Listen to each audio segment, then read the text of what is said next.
Blair, ব্লেয়ারের wife আইনজীবী, চাকরি করে। ওদের মেট্রো ট্রেনে যাবেন, উনি আসতে একটু লেট করেছেন, ট্রেনটা যাবে।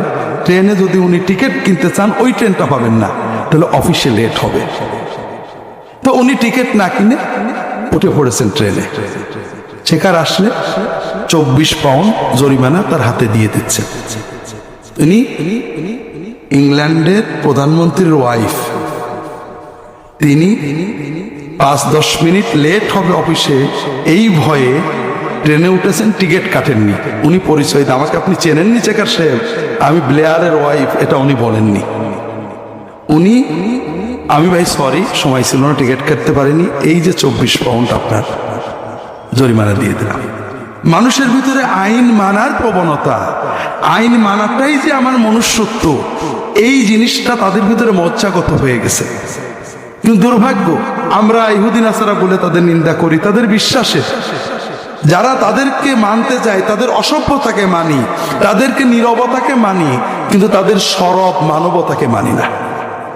যাই হোক ভাইরা, এটা আমার মনের কষ্ট লাগে যখন দেখি যে মানুষ উন্নতির প্রথম বিষয়টাকে ধরে মানবতার উন্নতি, মূল্যবোধের উন্নতি, চেতনার উন্নতি, কিন্তু আমরা দুর্ভাগ্য পারিনি। এমনকি আমাদের প্রতিবেশী দেশ ভারত, সে দেশের একজন মানুষ, একজন সচিব গাড়ি ধুলে অফিসে যেতে কোনো লজ্জা পাই না, ট্রেনে দাঁড়িয়েছে অফিসে যেতে লজ্জা পাই না।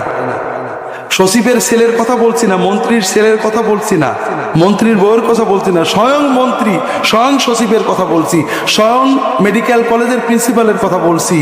তারা একটা গাড়িতে টমটমে চড়ে যেতে লজ্জা পান না, বাসের হ্যান্ডেল চড়ে যেতে লজ্জা পান না, সকালে এই আধা কেজি বাজার করতে লজ্জা পান না, হোটেলে 2 আনার চা খেতে লজ্জা পান না, কেউ কারোর বাসায় বেড়াতে গেলে অল্প আধা কেজি মিষ্টি নিয়ে যাওয়াকে লজ্জার মনে করেন না।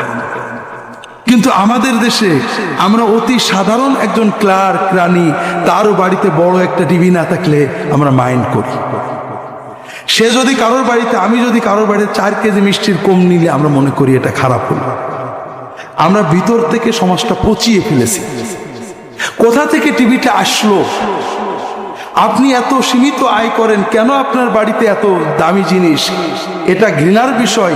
নিশ্চয় আপনি দুর্নীতি করেছেন, আপনার সাথে আমার এই অনুভূতিটা আমাদের সমাজে আমরা তৈরি করতে পারিনি।